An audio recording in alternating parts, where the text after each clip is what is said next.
Melchior is a little hard to pin down, to be honest with you. His function in the play, I think, is to serve as both a foil to Zengler, because he's maybe the most intelligent man on stage.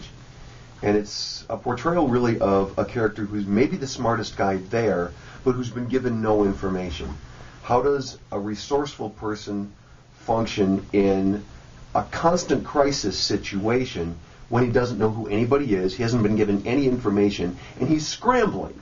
There's this whole... Weinberl and Christopher are the two main characters, and Weinberl is the older of the two, and he has this whole economic theory that he rhapsodizes on in this very comic way called Weinberlism. And it's all based on how the poor basically drive the economy, and how the rich tend to profit off the poor. But it's delivered much funnier than that. Yeah, it's a lot funnier than that. And in a lot of ways, Melchior is the illustration of that. He's desperately trying to serve Zengler, who is A, trying to finalize his marriage with Madame Knorr, B, trying to keep his two employees under his thumb, and that really becomes kind of the point of crisis towards the end of the play, and C, control his niece's romantic relationship with this man who's desperately in love with her, but he's just controlling everything to the point of she's not so much a slave so much as she is a prisoner. And all of that goes back to, hundreds of year-old farces that have been done from the beginning of the play. And Melchior kind of becomes the man caught in the middle, trying to do the right thing and not really sure what the right thing is. And really, he's the last point of making sure that everybody gets away with everything. At the very end of the play, he's the one who could really make everything really be horrible for everyone. And he makes some interesting choices in the course of the play. I don't want to say too much. I don't want to give a whole lot away. Yeah, if you've Matchmaker, Hello Dolly, similar themes. There is no Dolly, but it's just a very different show. Besides the fact that it's a straight play and the farcical elements, it's... Yeah. Well, it's really, I think, good to know that the play that Tom Stoppard based his play on is a German play from the mid-1800s.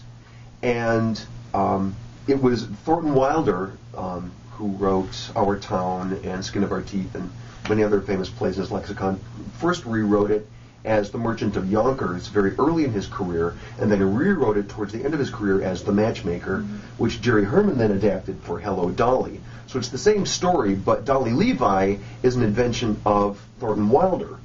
So Dolly's not in the play. It's sort of like what would happen if Dolly hadn't been there, and all these characters were kind of left to their own devices. So it's like it's written after the same source, but not from, Yeah. Think of it as if William Shakespeare wrote a farce, George Bernard Shaw updated it for the Three Stooges. There you go. It really works that way. Yeah. Do you want to talk about the rehearsal process and working with a new director? Well, Tom's approach is really detailed. Tom's got a great sense of comedy. And with the short period we have, because we had a week of rehearsal and then everybody left for KCACTF, so the whole thing shut down for a week. And then we came back to being off book and getting all of the details worked out. Tom's really patient. He will take the time to explain everything in detail, which we really need, because farce isn't something you get an opportunity to do. And it's fun working with a new director. I think Tom is very well respected, and he's doing a fantastic job. I think it's a great educational opportunity. But you're right, he is very good at counterbalancing what we talked about before, the farcical elements with the wordplay. He wants us to make sure we understand all the jokes, because if we understand 500 of them, maybe you'll get 200 instead of 50. And then at the same time, with this organic wordplay type thing, he also is having to balance the very minute, then you run into this window and out of this window while the set's turning, that's very detailed, and to come into a new theater and a new space with a new technical director for him and all that stuff is a big challenge for him. One of our cast members actually asked him last week, how hard would you consider this play? And he said very hard. Yeah. And it's he a said, bear, I think, yeah, is the actual quote. Right, it's a bear. And he said, that's so brave of you to come into a place like this and do it, but he hasn't stumbled at all. He's just full force ahead, and we're keeping up, hopefully. Yeah, well, and the student perspective on it is, okay, I have to jump out the window now. And Tom's got the patience to sit us down and say, okay, to make the farcical elements work, you have to stop. And then your next step is to turn.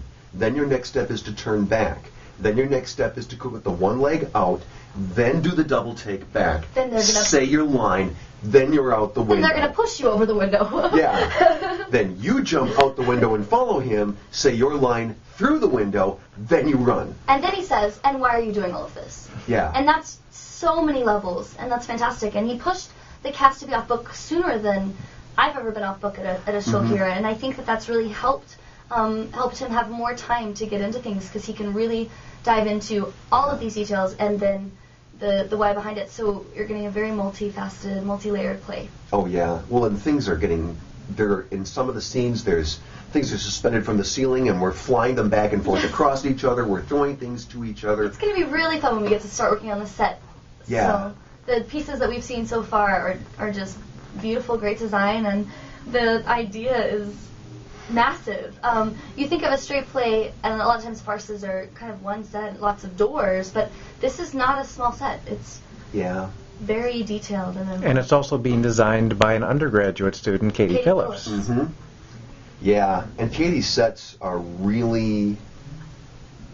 They're these little pieces that fit together to suggest everything, but they've got enough detail in them there where you'll really get the idea of what we're trying to convey.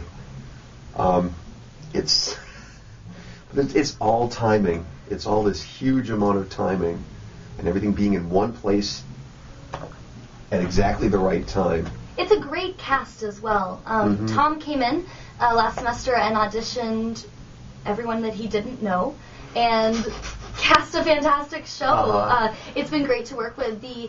Tom is all about ensemble work, and the ensemble is simply fantastic. If you look at the ensemble on the Razzle, you're looking at pretty much all the leads that you've seen in the last few years at this school. And the 4 semifinalists from KCACF. That's right. Including the top actress. That's true. There were 4 semifinalists, right, and 4 partners. All but one of us were in Tom's show. So I guess he did okay. Yeah. Well, and the great thing about this script, you get a large cast play. There's normally a lot of minor characters that... It's hard for a playwright to define out minor characters, but there are so many characters who only appear either in one scene or in just a tiny section of the play that will stick with you when you leave. I keep thinking of Emma Ottison's French maid. Lisette is all you know. Her name is Lisette. But so help me, people that come to see this show will walk away laughing about the French maid for weeks after they see the play. Same thing with the coachman. Right. I mean, the coachman, Dustin Jackson as the coachman. It's just, it's jaw-droppingly funny, his lines, the things he does, but he's only on stage, I think, 10 minutes total. And I think a lot of it is Tom's done a great job of including them into other parts of the script as well that maybe they weren't specifically there for, so that they have a life that's more than just those 30 seconds on stage. They have a full character arc and a full character life, and he's insistent on that as a director, and that's really providing for great comedy on stage. Yeah. And then there's Zengler's housekeeper. Nicole Polero. Yeah, who's basically, Zengler's this huge, raging, bullying personality, and her adaptation of that is this total flatline, almost no personality. And to be able to play that for laughs really takes a great actress. And Nicole's timing on it is just this classic deadpan that's just fabulous. And the things that pop out of her mouth are just... Don't want to give too much away. You got to see the show.